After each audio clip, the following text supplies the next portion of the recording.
It was the first day of summer vacation, and the village of Willowbrook was alive with buzzing bees, blooming flowers, and the sound of children laughing.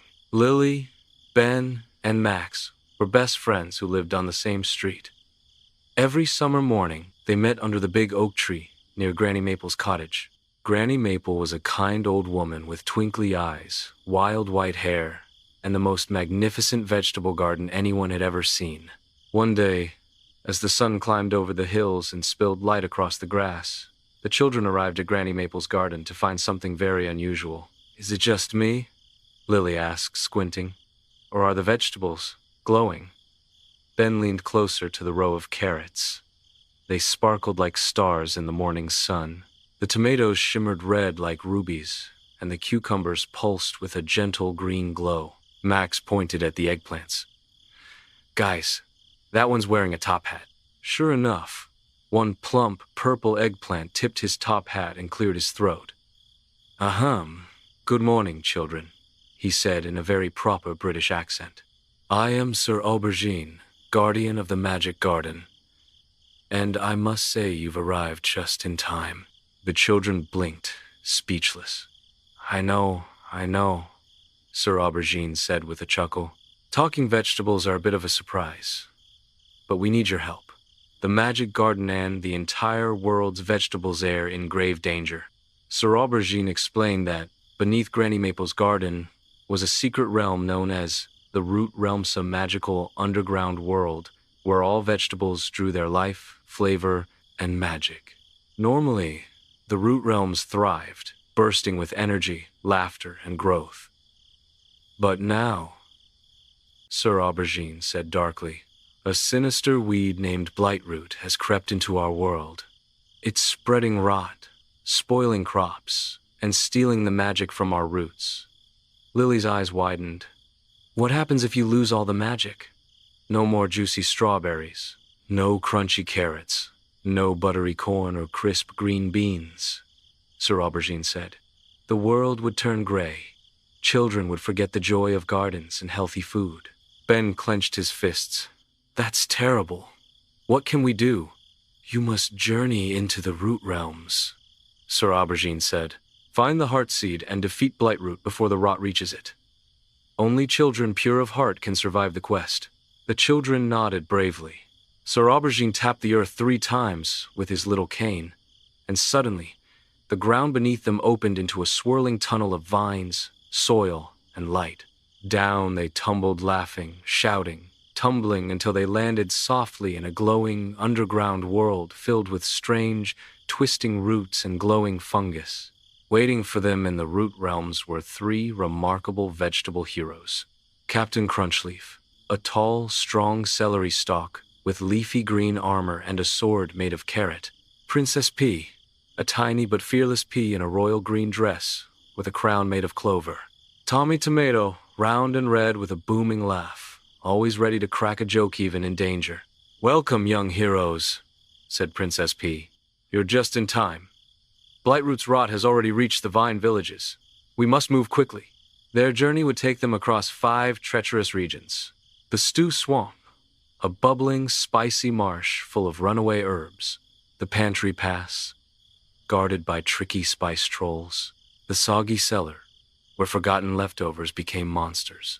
The Rotten Hollow, Blightroot's lair, full of mold and misery. The Heartseed Grove, the sacred source of all vegetable life. Together, they set off, boots squelching, eyes wide with wonder. The Stew Swamp was a strange, steamy place. Giant onions floated like balloons, and mushrooms hopped like frogs. The air smelled like garlic and rosemary, and every step in the thick stew broth made slurping noises. But not all was delicious. From behind a bubbling potato boulder came the salt serpent, a twisty, hissing snake made entirely of white salt crystals. It lunged, but Captain Crunchleaf stepped forward, blocking the serpent with his carrot sword. "Use the pepper!" shouted Tommy Tomato. Lily grabbed a nearby pepper shaker-shaped mushroom and shook it at the serpent. With a sneeze and a puff, the salt serpent dissolved into a puff of seasoning. "Nice teamwork," Princess Pea said. At the edge of the swamp lay the pantry pass, blocked by 3 stone spice trolls: basil, oregano, and thyme. "To pass," said Basil, "you must solve the pantry puzzle." Each troll gave a riddle. "I make your pasta taste just right. My leaves are green and smell polite." Answer: basil. "Pizza's favorite little leaf. I give your taste buds great relief." Answer: oregano. "I'm in stuffing, soups, and stew. My name sounds like I'm chasing you." Answer: thyme. The children solved the riddles with help from their veggie friends, and the trolls stepped aside, smiling. As they entered the rotten hollow, the light dimmed. The air smelled foul. All around them, roots were turning black and crumbling. Creatures made of mold and slime crept along the walls. And then they saw it, Blightroot. It was enormous, twisting, hissing, oozing black sap. Its eyes glowed red, and its voice echoed like thunder. "You dare enter my domain? I will rot you all." Max stepped forward. "We're not afraid of you." "Oh, but you will be," Blightroot sneered. It sent out thorny vines, grabbing at the children and vegetables. The ground shook. The Heartseed Grove was just beyond, but Blightroot was blocking the way.